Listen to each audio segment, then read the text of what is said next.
Chandigarh is a competitive game in which you are populating a city with various kinds of buildings, ultimately, of course, trying to fulfill the noblest objective of them all, which is to collect victory points and to win the game. You are an architect, one of those four meeples there, placed in the middle of the city at the beginning of the game. And a city is built using these double-sided tile, and you use different size depending on numbers of players. And here I've set up the game for 4 players. You also have some starting buildings. There are 4 types of buildings identified by different building meeples, I think we call them these days, and also different color. And then we have 4 specialists as represented by these little tokens here. They go in the corner at the beginning of the game. Each of those is connected with one of these tiles here. You have multiple ones and they are double-sided, so each game you're only going to use one of the 6 possible ones.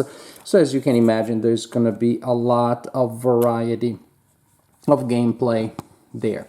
So again, we go around the city and we build buildings, and also there are these arrows here. You place those tokens randomly at the beginning of the game next to these 6 roads or streets, and then another one there at the corner that indicates the perimeter. What those tiles do, we'll see when we talk about final scoring.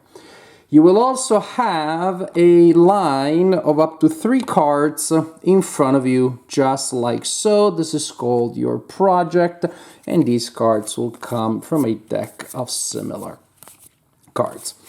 Players will alternate taking turns, and during your turn you can do one of 2 things. You can either move and building as you move, or get a new card and collect resources and score.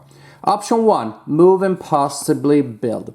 You look at your projects and you see the number of footsteps that you have there on your project, and that indicates the number of places, the number of steps that you can move. Suppose that I am gold, because I'm that awesome. I'm here, my little architect with the magic wand of power. So I can move up to 5 steps, and so and each step is an intersection. So there'll be 1 step, 2 steps, 3 steps. You cannot double back, which is kind of important. So to go back, you gotta walk around a block, kind of like Bloomington, Indiana. We got a lot of one-way streets here, and so you drive around things a lot. So you move, and each time that you take a step, you can place a building in one of the available slots next to the 4 streets that you're facing, and you will collect buildings later. I'll show you each one building per step. So for example, if I go there 1, now I can build a building here or here or here or here or here, the 4 streets that my character is immediately facing. And so for example, I decide to place a building there.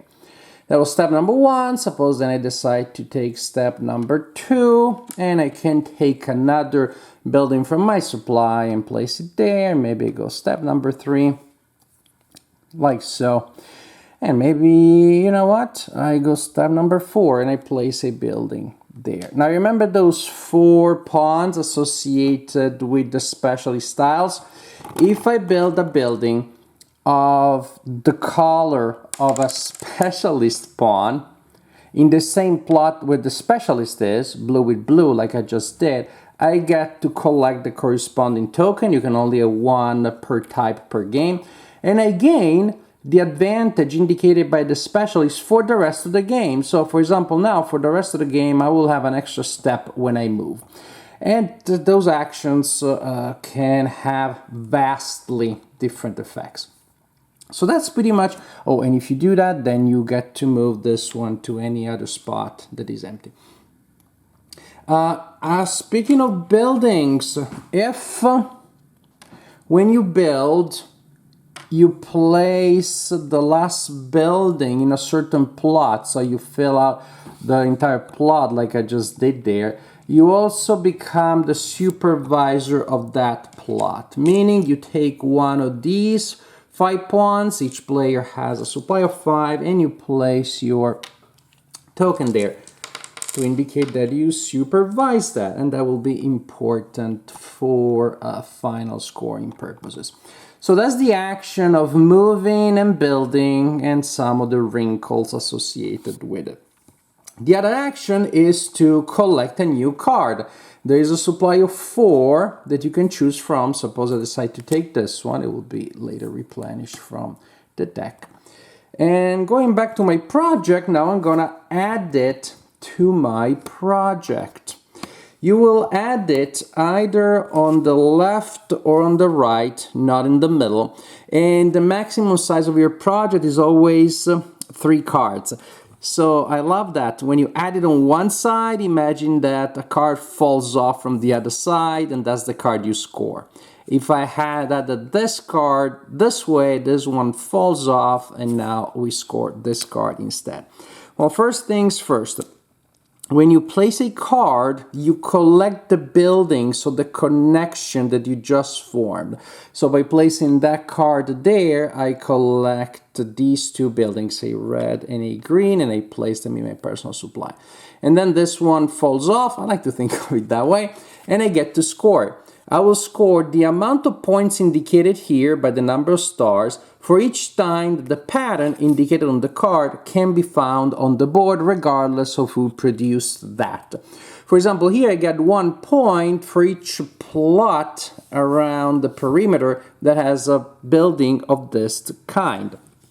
If I had placed the card there, I could have collected a blue building and a building of any kind that I want. Suppose I like red. And I would be scoring each time that that pattern can be found on the board. For example, here's like 3 plots in a line that have a blue building in them, and that would be those 3 plots there. 2 points each time that the pattern presents itself. A plot can be scored multiple times, but a building can only be scored once. So that would allow me to score this card twice, because I got 1, 2, 3 and 1, 2, 3, because I scored each building once only in each pattern. This one would allow me to score either that or that, but not both, because each building can be scored only once. Well, this is the idea, that either you move and you build, or you collect a card, add a card to your project, and pretty much you start with only 1 card. So by starting from when you have 3 cards for the rest of the game, each time that you add a card and collect some resources, you also score a card and you remove it from your personal engine / tableau there. You continue until one of the 4 colors of buildings on the supply is completely depleted. Once that is placed, when the last building of a color is placed, you finish the round as indicated by who has the first player's token. And that's it. You should have scored some points during the game thanks to your project, and you will use these tokens here to keep track of victory points during the game and also during final scoring. Also, when the game is triggered, you get to score any 1 card for your project of your choice. And then we'll look at these arrows here, and we see that this game has an element of street majority. So for each street, we see who has the most supervisors there. For example, this one, as well as this one, both gold has more than silver, so gold gets these 2 and they get 4 points and 1 point. You see that there is a smaller number or a 0. That is what all players that are tied in a certain area will get. So that's a situation for these 2. Silver and gold are tying, so for this tile they both get 2 points, for this tile they don't get anything. But then we look at silver. Now silver definitely has majority there because they got 2 and no one else has anything, so they score 2 points because of that. So once we resolve street majority and assign point victory point tokens accordingly, the game is over and you add all the points that everybody has from every source, and the player with the highest score wins the game. I'm really impressed by this game, and that was a completely serendipitous thing. One day the review copy showed up on my doorstep. I knew nothing about it, and I'm happy that I played it, of course. So simple. The general idea is very simple, but gameplay is very effective. You do have this constantly evolving situation, so you're constantly analyzing, making decisions. I guess it could get very analysis paralysis, but somehow, even when I play with mathematicians, that wasn't the case. The game actually flew faster than I expected, but I think there is a danger there, which is a danger.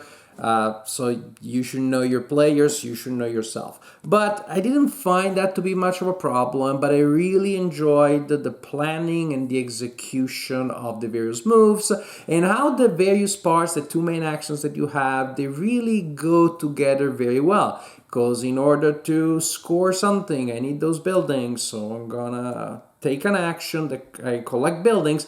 Of course, to do so, I'm scoring something else. So I'm always trying to figure out the best way of chaining those things off. At the same time, I'm trying to keep an eye on what's happening on the board because somebody else may place a building in a way that blocks me from completing a certain pattern. And so there is an element, not big, but it's there, of indirect interaction because all the projects are open. So I see if a person is trying to do a certain pattern with 3 yellows or a certain other things.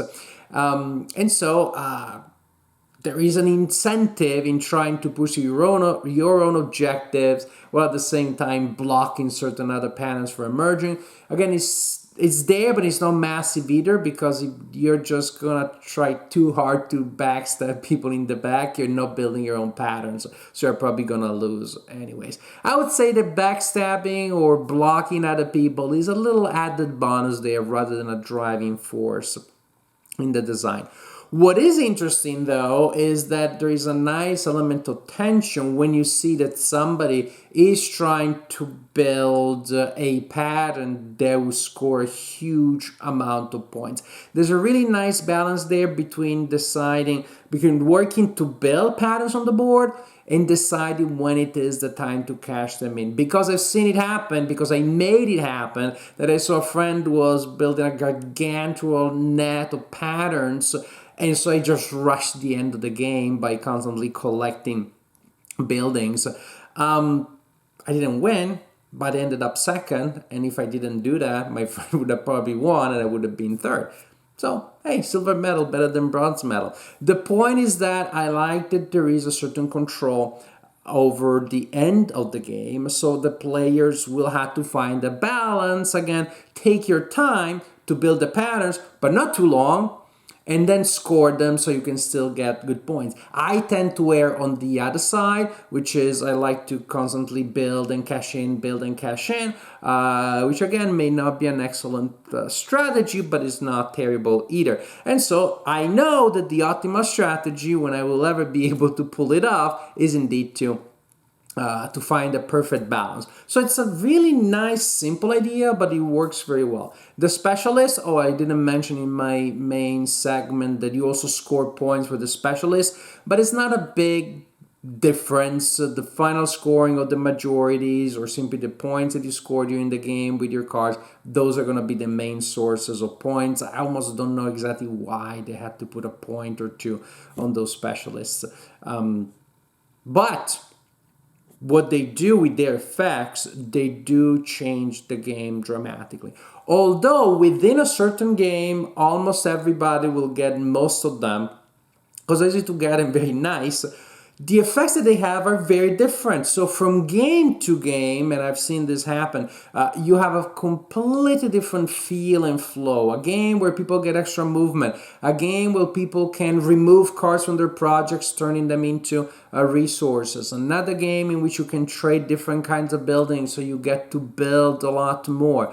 Those special effects do add to the replay value of the game.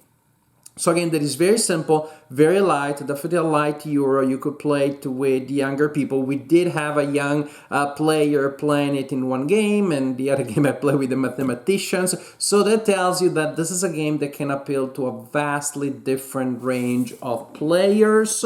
But it's simple, but it is fun, but it looks good, and it is full of interesting decisions. So definitely high marks from me for this game.